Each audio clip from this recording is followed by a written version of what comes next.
morning or afternoon or whatever.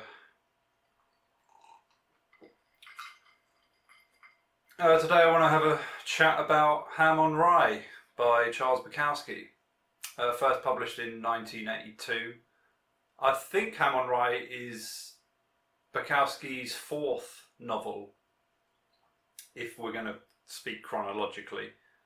And for me it's his best, probably because it stands out from the others in a different way, I would say. I've read all of his novels apart from Pulp and Hollywood. I've heard pretty rough things about Pulp, which was his last novel just before he died. And it's, I think, his only one that he actually would call fiction overall, because the other ones, whilst technically you could say they're fiction, really they're self-autobiographical, and, you know, it's a very thinly veiled alter ego of Henry Chinaski as Charles Bukowski. It's pretty obvious that that's him. And whilst I am a fan of Post Office and probably more Factotum, Women is also good as well. For me, Ham on Rye really kind of stands above them all. And I think probably because of how fucking grim it really is. And it's grim in a different way. It's not about his life, say, during Factotum, which, if you don't know, basically means a kind of everyman job that anyone can do. So a factotum existence is just bouncing from one job to the next, as I'm sure many of us have done, really, where they're all dead-end, nowhere factory jobs where the only way to get through it is by drinking yourself into oblivion every fucking night. And yeah, kind of living a shell of an existence, really, because it's demoralizing as well as energy zapping living these kind of lives, unless you have another outlet, which obviously Bukowski had through his writing, which he managed to maintain throughout his whole life, which is admirable, I would say. You can't knock him for his dedication. You know, he might have had many flaws, but overall Bukowski had a discipline that I think many of us yearn for and work hard to even maintain for a number of years, let alone 25, I believe it took, before he became a successful published author that was actually earning decent bread, enough to live on. And yeah, the depressive side of, say, Factotum and Post Office, and probably Women as well, because that's pretty damn grim, is more based on the fact that if you're not working a shit job, you're stuck in a shit job. Just trying to get through it, dealing with the daily trivial banalities that really aren't important to you, but you have to put up with them anyway because society expects you to. And how, you know, jumping from one fucking apartment or job or woman, it's a difficult lifestyle. And he depicts this kind of era, especially in LA, very well. But in Ham on Rye, it actually details his childhood, and it's basically a coming of age story, but of someone who doesn't see the good side of life at all. It's all about seeing your position and about how fucking grim it really can be, and how any dreams you've got are most likely never going to come into fruition. They're actually just going to be a major disappointment on top of another disappointment on top of a, you know, ad infinitum disappointments. And the brutal honesty of which this story is told is what really gets me. And it's funny, it's tragic, it's really sad in moments, abusive, and it has a lot of themes I think are quite underappreciated. It's set mainly during the kind of Great Depression era leading up to the Second World War. And yeah, basically after Pearl Harbor, that's when the Yanks decided to actually join and, you know, fight the good fight, or whatever you want to call it, and then take all the credit for it afterwards when they really didn't do fuck all. But that's a different video. And yeah, this is much more about mainly his childhood. It's been a while since I've read it, but from memory, it starts with him in Germany, which is also true. Bukowski was born in Germany, and then they went over to the States when I'll say Henry for the sake of the novel, but really I mean Charles or Hank or whatever. And yeah, that's when they went over to America. So he was basically raised there, and it really what. So yeah, the camera decided to cut out then. So apologies for this. I'll try and I don't know where I was. Yeah, Hammond Rye is a bit about the Great Depression, then the war. But yeah, it was really during his childhood that, again, if you were to see Bukowski, you probably would assume that he had acne at some point. It's hard, you can't, it's obvious, you know. But also, I kind of thought that was probably due to many fights or just living it rough, that kind of thing. He has this big reputation for that, so you kind of make assumptions, and without any prior knowledge, you don't really realise how bad certain parts were. But before I get onto that, his childhood and his father, it's quite shocking, really, when you first read it. I mean, I was more familiar with him from the beginning through short stories, so I had an idea about his father, because he does have a few short stories there that don't exactly depict him in a flattening light, shall we say. But I always kind of assumed that was kind of exaggerated for effect, you know. You have dramatic license to do that. But throughout this, it was so hard-hitting and really quite troubling, because the main plot of Ham on Rye, I would say, is man versus world. And so really the world plays the antagonist, and that can mean society or basically all the other characters. I mean, he does have a friend throughout it called Becca, but I'll talk a little bit about him later on as well. But the thing about his father, I mean, I don't want to spoil it for anyone who hasn't read it, but it is very hard-hitting, and I found it quite, again, I mean, it's fascinating and tragic and at times funny because of, I mean, he just beats the shit out of him for no reason, basically. It's almost like he'll come home disappointed, but mainly because his thoughts throughout life, I'm talking about his father here, he kind of believes in this whole idea of like, if you work hard, you'll get rewarded and the economy will work for you and all that kind of stuff. And Henry's journey is basically seeing how that is all bollocks. And really the American dream is a myth and always has been a myth. And the reality of the world is much more about power dynamics and about wealth and about, you know, relationships where one is clearly the dominator, i.e. here, his father, and the victim, which would be Henry. And it is just really sad to read these scenes where his dad just whips out his belt or whatever, and he's like, gives him the eye that indicates that, yeah, it's time for a beating, son. And the mother just does nothing. She just sits there, doesn't say a fucking thing. She's abused by the father as well. He even beats her up, I think, after she realises that he's been copping off with one of the clients. I mean, he's a milkman at the beginning, but I think he loses his job and he's been fucking one of the customers. And so he beats her up in, you know, for finding this out. And he's just basically an all-round piece of shit. And reading about that was just so fucking depressing and sad. Because you just realise, like, what really made Bukowski become the way he is. And it's like, he didn't really have a hope in hell of becoming anything else. But I do admire his defiance and what he took. There's one great line where it says, like, early to rise or something like that. And it's a rhyming thing that I'm forgetting. I might put it up if I can find it. And he just says, no, fuck that. It's the opposite. I'll stay in bed all day and just do nothing and then work at night. Maybe that'll work out better than my, you know, it's like the early bird catches the worm myth is a load of shit. I don't believe that for a second.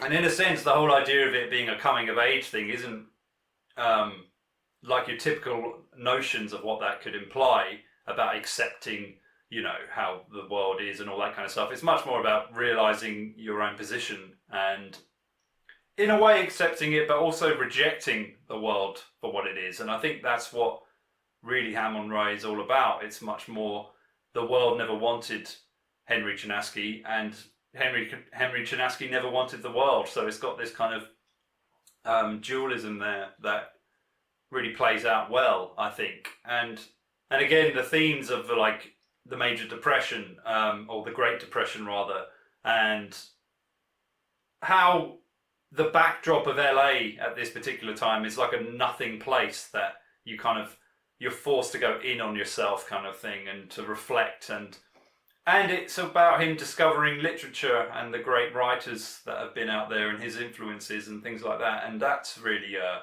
those are the warming parts of the novel, I'd say. Those are the bits where you really see like, this is the kind of the creation of the artist Bukowski, you know. And those are the bits of solace, I would say, you get throughout the novel, because the rest of it is just pretty grim. Outside of his father, it's all the kind of the teachers who just don't like him, mainly because of the way he looks or his attitude. And you've got other people, like he eventually gets out, it's kind of near the end of his high school days or college days. And then he's looking for work.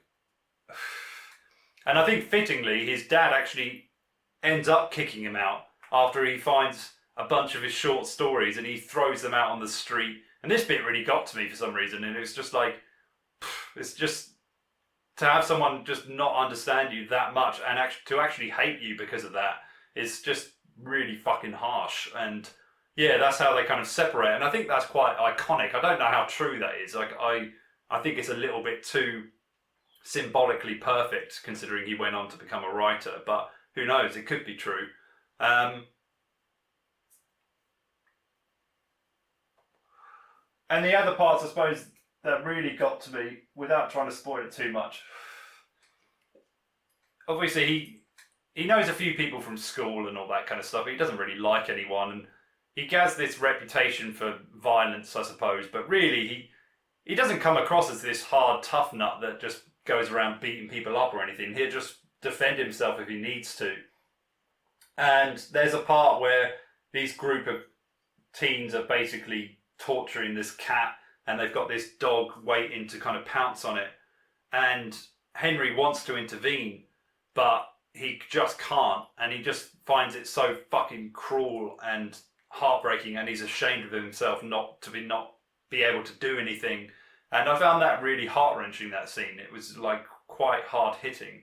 And obviously the scenes with his father beating the shit out of him for no reason, and then Henry's just kind of making these off monotone remarks that really show his disassociation with the whole thing, and the fact that he's not even there a lot of the time. And then he discovers alcohol quite quickly after that, from memory, or reasonably quick, and then he starts to know himself with that. And the honesty of what he says, I mean, there's quite a few videos where Bukowski's describing his writing style, or a writing style that he thinks people should aspire to, where it's just all bang, bang, bang, bang, bang, bang, you know, everything's got to carry its own juice, each line has got to have its own kind of power and all that kind of stuff. I'm paraphrasing it a bit, but that's basically what he says. And he does practice what he preaches, I've got to admit to that as well. It's his stuff is so easy to read. I mean, you won't find a lot of differences. I mean, this is why I picked this one out, because I do think it stands above the others, but they're still similar. You can still tell it's from him, obviously. But yeah, they're just really great reads in that sense, because they are very like da-da-da, da-da-da, and you just flow through it. And although there might not be, you know, loads of symbolism and all that kind of stuff in it, it's just much more based in the gritty realism kind of genre. And it kind of creates its own entity in a weird way. I think it's really kind of like, and because he's stuck to it so much, it really works well. There was another scene, I mean, all the other parts, I suppose, is when you see the abuse with his father, but then you see how his mother reacts to it, and in a way, she perpetuates it by doing nothing. And I found that even more tragic in a sense, because at least, although it is a negative form of attention and abuse, I think just being treated as if it's not happening is worse in a lot of ways. And it can make, that can really break someone, I think, if someone is just not even acknowledging what is going on. It's like, who the fuck, you know, who are you then to this, you know, why did you even bother having him or any kids whatsoever if that's your attitude towards them? It's like you're just going to turn a blind eye and play the kind of, similar to like how the woman is in American Beauty, I think, like, if you do that for too long, I do think you become mentally deranged. You lose all idea of the self or any sense of identity, and you become kind of so numb to the world that you almost don't even exist in it. So those are really hard to, not hard to read, but hard to kind of swallow, I suppose. They're quite hard, you know, they get you, I would say. And the bit with when he admits he's a coward with the cat, and there was another one.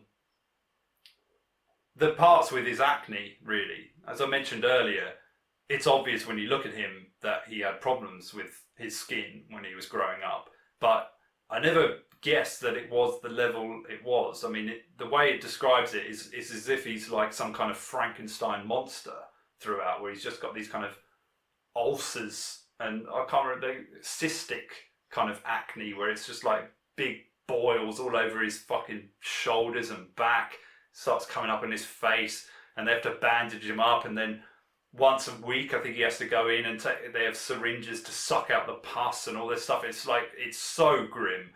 And little lines like he'd stand in front of the mirror wondering how ugly a person could get and all this kind of stuff. So it's really like fucking, it's really brave, I would say, overall. He doesn't hold anything back, and the fact that he does attack his parents, which I think is his right to do, to be honest. I think he's totally in his fucking, literally by law, if you were to ask, you know, if he was to be sued or anything. It's like the amount of abuse that he went through, although it may have been exaggerated, I don't know, you know, but the way it reads is so palpable that it makes me doubt that any of it was really made up. And yeah, overall it's like a coming of age story for degenerates, really, and for people who learn to realise that the world isn't really on their side, and it most likely never will be. So if you're not in a mood for something as grim and realistic as that, then you probably won't take to it too much. But those are the reasons I think it stands above the others, mainly because it has this kind of journey throughout it, and there is a self-realisation within it. And also, it also, you know, I think I mentioned this earlier, that it kind of depicts his journey to becoming a writer as well. Like, there are a lot of like nods, and there are moments in it where he writes and shows it to his friends. I think Becca's the one he shows it to, and Becca's reaction to it is that it's just so full of anger and bitterness and all this stuff. And it's like, that's probably what he had to tone down, actually, a little bit, I would guess. I don't know, but yeah, it just it has a lot of, and with Becca as well, like, I think he's a kind of parallel character where that's the path that Bukowski could have taken, because towards the end of the novel, they split ways. I won't say how, but I think it's quite significant, and I do think it's more of a kind of, that's what Bukowski's life could have become had he chosen to go along with what a lot of other young men were doing at the time, especially, you know, the late 30s, early 40s. So yeah. And for all of these reasons about like how he became a writer, how alcohol came into his life, and how he saw that as a good thing, not a negative thing, it was a good thing. It helped him. And the honesty of that is beautiful, I think. Is instead of this whole like, oh, this is how I got into booze and it ruined me, and it's like, no, it's probably saved him overall. And I think that's so refreshing to hear that, and so yeah, it has not negative consequences, but so does being alive. You know, it has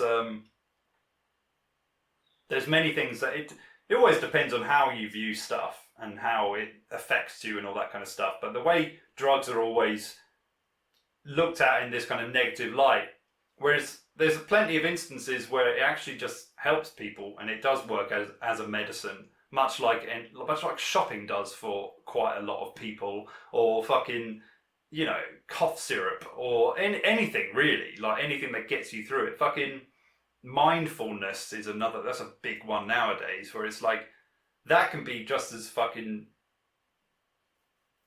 you know, it can have an impact that isn't always necessarily positive, is what I would say. I think it can be just more self-indulgent and a way to fucking brag about being away at some place for 10 days and all this kind of bullshit where you just stay silent eating rice, and it's like, and then you, I think most of the time people only do that so they can fucking talk about it after they leave, and it's like kind of ironic considering most of those places are like a silent retreat, yet you can't stop shutting the fuck up about it after you leave. So yeah, not really mindful, is it? It's more ego driven, I think. Is it? I know this sounds a bit personal, but I'm not directing it at anyone in particular. I am, but nah. But yeah, that's it. Ham on Rye. I would also recommend his other novels. Possibly not Pulp. I haven't read Pulp, but I've heard pretty awful things. But for me, Ham on Rye sits on the top. Then I would say Factotum, then Post Office, then Women. Women is good, but it's a bit long, I would say. It goes on a bit and it feels a bit repetitive as you get towards the end. But in terms of like things that actually have an emotional impact, I would say Ham on Rye has the kind of, it packs a big punch overall. And the title is it's quite ambiguous from what I've heard. Like some people seem to think it's a play on Salinger's Catcher in the Rye. Then others say it's John Fonte's Ask the Dust. There's a line in that refers to something on rye or ham on rye. Then there's another one about Bukowski reacting to his critics, saying he's a bit of a ham writer, so he's saying like ham on rye, and then obviously you use rye to make whiskey, so there's that whole play on that. So who knows what the real meaning of ham on rye is. I quite like the Salinger one, but I quite like the fact that it's ambiguous as well. I think there's always more power with that, because then it means something to everyone else who reads it, you know, or means something else rather. And yeah, that's about it really. I haven't read him for a while, I'll be honest, because I think once you get through him, for most of his stuff anyway, there's a lot of stuff that got printed that probably never should have. I did attempt to read Cats or On Cats for a while, and it was just pointless. I didn't really see why the hell that ever got printed, but again, his name made it happen, really. I mean, that's what happened. You know, anything commercial now, it's like they just suck up anything you fucking ever did. You put some notes on a bit of toilet paper and it will get published, but whatever. So yeah, those are what I'll go with. And yeah, the short stories, they're good fun. I don't think they've got much more about them most of the time, but yeah, they're just good. If you want an easy read with a fucking glass of whiskey, for a couple of hours, they're just, you'll piss through them and you'll have a blast reading them, really. They're just great transgressive grimness, to be honest. That's all you really need at times. So Bukowski's your man when you want that kind of thing. I've been GC McKay. I'm going to go because I'm just waffling bollocks now. And I'll see you next week. Thank you very much. Bye.